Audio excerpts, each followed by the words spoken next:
Heads up, you are in the Hoodwood on UGAB Sports. Now, obviously, I'm not my dad. This is the Princess Katie takeover. Normally, my dad would be talking about the World Cup and the All-Star game and LeBron going to Cleveland. Speaking of Cleveland, who wants to go there?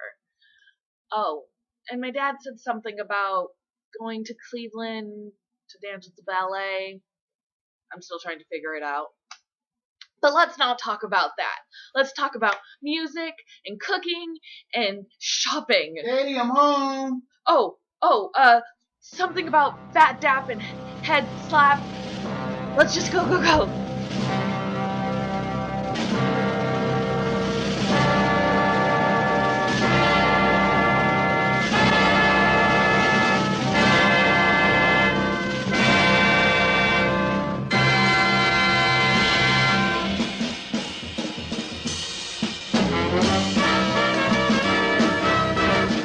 Greetings from the Hoodwood, where, contrary to popular belief, I am not dancing with the Cleveland Ballet, even though I am wiping the egg off of my face for incorrectly deducing that LeBron James is going back to Cleveland. I'm your man, KJ, and of course, you saw Princess Katie, who I'm still trying to figure out this whole takeover thing, but she came in and did a nice open, and I appreciate her for standing in for yours truly. Anyway, the big story of the week is LeBron going back to the 216-330 Northeast Ohio, whatever you want to call it. Shocking many people, including yours truly, who openly predicted on this very forum that he would not be going back to Cleveland. Okay, Cleveland, I'm sorry. Stop blowing the phone up. Stop blowing the email up. I'm sorry. I got it wrong. I give you the mea culpa. He's coming back. LeBron James signing a 2-year, $42.1 million deal, which many people say, well, what's he going to do after 2 years or after he can opt out?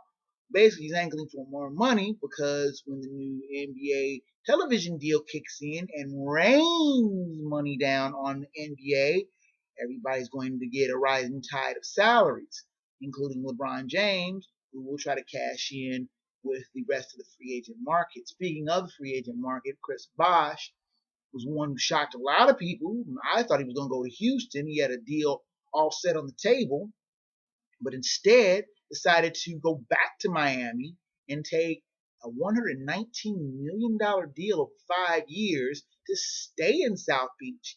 Now, will this make him the focal point of the offense? He's shown he's been able to carry an offense before in Toronto, but now with the pressure of having won 2 NBA titles in the last 4 years, but with LeBron at the helm, you have to wonder, can he carry a team? I think he can. Will we get him to the Eastern Conference Finals or the NBA Finals? I seriously doubt it. Now, of course, with LeBron James shifting all around and shifting back to Cleveland and Chris Bosh staying in Miami and Dwayne Wade looking to be taking a lesser role with the Heat and Carmelo Anthony looking to stay in New York City, also looking to sign a big money deal himself, people wonder where the balance of power is going to be shifting. Of course, the balance of power in the NBA is still out west. You still have San Antonio. You still have Oklahoma City. You still have the Clippers. All of them are still stronger than probably any team in the East. Now, yeah, Chicago's on the come up, having signed Pau Gasol, but you gotta look at the West and say the balance of power is still out there, and the teams to beat are gonna be out west. But LeBron goes home. They say you couldn't go home again, and after the acrimonious split with Dan Gilbert, it seemed like they sat down, shook on some things, and basically ironed out their differences. So, does this make Cleveland the number 1 contender in the East? Possibly. But with Chicago, Miami, and Brooklyn still lurking about, and an up-and-coming Washington, East is still wide open as ever. Not as strong as the West, but still just as good. But it is good to see LeBron come back home where he started his career. Germany just won its 4th World Cup on Sunday. Daddy! Yes, Princess. Brazil just gave up another goal. And Brazil is still giving up goals. What can you say about the absolute royal failure And I can't say it, I can't emphasize that strong enough. Brazil hosting the World Cup. I thought the odds-on favorite to win the World Cup in its own backyard, to celebrate in Rio in the fabulous Macarena Stadium and win the World Cup. But what happened? What happened? The guy came against Germany, and Germany scored, and scored, and scored, and scored. It's like, somebody make it stop. You wondered, what were the Brazilians thinking? Were they really living on that much borrowed time? Where you're sitting back and going, are they really just not that good? Was the loss of Neymar just that much of a damaging effect where the team just went south? I don't know. I can't really call it. But you figured the Brazilians were going to play for pride in the third place game against the Netherlands and go out with at least a bit of respectability and pride. And what did they do? They fell flat on their face again. They lose 3-0. They just played like they didn't care. And it was sad because the Brazilians were supposed to be the beautiful game, the beautiful artistic way of playing, stylish and attacking. What did they came out? Lifeless and flat. And it was sad. It was pathetic. Meanwhile, the Germans came out strong, punched the Brazilians in the mouth, kept attacking, kept scoring, and did I mention that they keep scoring? They scored 7 times. Come on. A high school team doesn't do 7 goals in a game. Not too often. It just was shocking. And the finale against Argentina was one of the classic games of the World Cup. Tied at 0-0 at the end of regulation. They played 2 15-minute periods. And what happened? Germans again, tenacious as they always are, cashes in and wins the World Cup 1-0 and fortunately extra time. I was hoping it wasn't going to go to penalties, and it did. That's a good thing. But somebody answer me this: why did Leo Messi win the Golden Boot or Golden Ball award? It makes absolutely no sense that the player from the losing squad wins the so-called most valuable player of the World Cup. That in itself was a travesty. Even Diego Maradona, the legendary Argentinian soccer player, said that Messi shouldn't have got it. Heck, even Messi himself looked like, I really don't want this. He didn't deserve it. He played well, but should he have been named the most valuable player? I don't think so. But we put the World Cup on ice again for another 4 years, and the U.S. will go back to not paying attention to soccer until 2018. Where is the next World Cup at anyway? We'll figure it out. I leave it to the crack research staff here at Black Bandit Productions and Enterprises to inform your humble scribe that 2018 World Cup will be played in Russia. Now, 2014 All-Star Game is being played Tuesday night in Target Field in Minneapolis, a city I know very well, lived there a number of years, and they're going to put on a great show. I just am very confident of that. And the All-Star Game is still not without its controversy, as it does every year. Now, of course, I spoke up saying that Chris Sale of the White Sox should have been named to the All-Star Game, and he was. He was rightfully voted in as the last roster spot by the fans on MLB.com. I also said that Alfredo Simon should be getting some playing time from Cincinnati Reds as a pitcher. He also was named to the All-Star Game, taking the starting spot, I should say starting spot, but the roster spot of Johnny Cueto, who pitched on Sunday. Now, who do you think would start the All-Star Game? Now, I was campaigning for Clayton Kershaw, but no. The National League will be trotting out Adam Wainwright of the St. Louis Cardinals. Now, Adam Wainwright's a good pitcher. He's won double digits this year, but I'm still puzzling. Why would they name him the starter of the All-Star Game instead of Clayton Kershaw? Who would have that pulling power? I'm not sure. But anyway, he'll start the game for the National League, and Felix Hernandez, King for Felix of the Seattle Mariners, will start for the American League. And you'll probably see the starters go 2 innings and then hand off the ball like a relay baton, and you will see whoever pitches the 5th or 6th inning be in line for the win or loss. But it doesn't matter to me who wins or loses the game. It's an exhibition.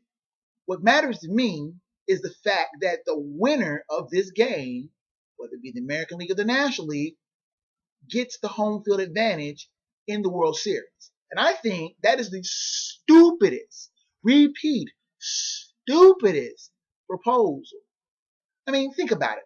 What if you have say the American League wins the All-Star game this year, and say, New York Yankees sneak in the playoffs with 85 wins, win the wild card game, and go on a tear and get through the playoffs, and then face a team in, say, I don't know, the Nationals, who win 101 games. Well, the Yankees, being in the American League, and the American League in this hypothetical situation, won the All-Star game. They get home field advantage. Is that right? A wild card team over a divisional winner? There needs to be something right about this, and this is what I propose. Why not make the team with the best record, whether it be American or National League, have the number 1 seed in the playoffs and have home field advantage no matter how far they go? So you rank the teams 1 through 10. The 9th and 10th teams, those are the teams on the bottom rung. Those are the second wild cards, the teams that go on the road for the wild card play-in game.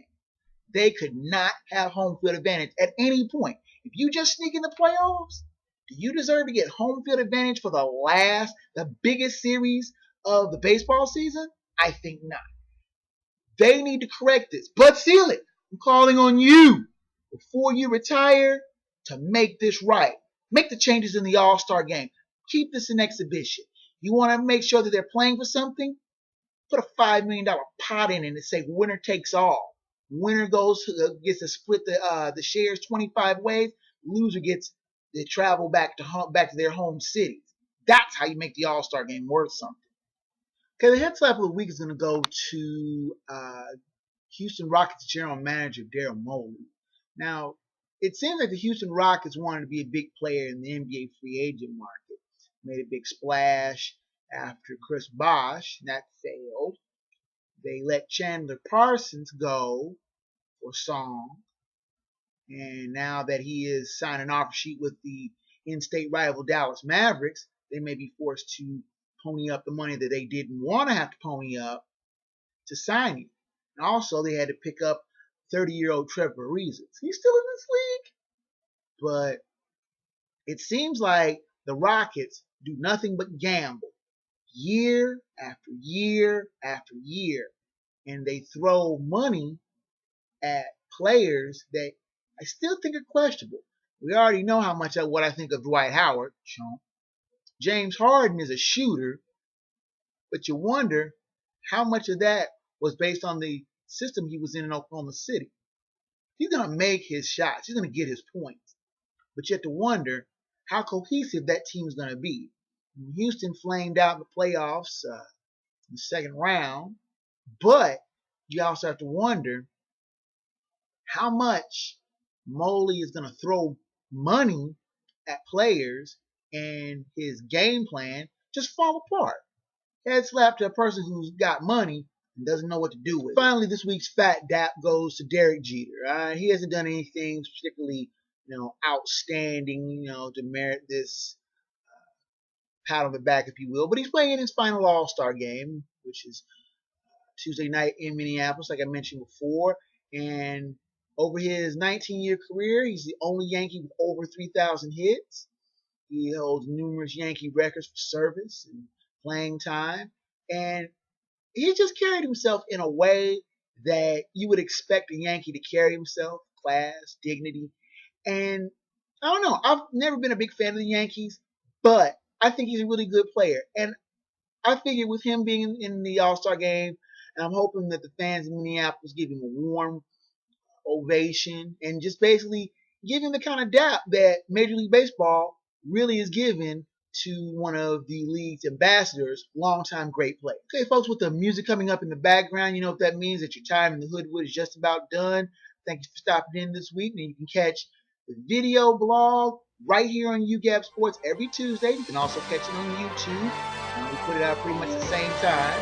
So stop in every week and say hello. You can also send an email to KJ@blackmanproductions.com. If you have questions, comments, show topics, shoot me an email. I'll try to reply as best I can. You can also send me an email at blackmanproductions03@gmail.com. Kind of work together. I check them both as often as I can. I'm also on Twitter. I'm on social media everywhere. I'm KJ Green TV. That's my handle. Become a fan of the show on Facebook. Black Man Productions Enterprises. Look it up on Facebook. I'm pretty much everywhere. We'll be back next week with more craziness from the Hoodwood. For Princess Katie, I'm KJ Black Man. Until next time.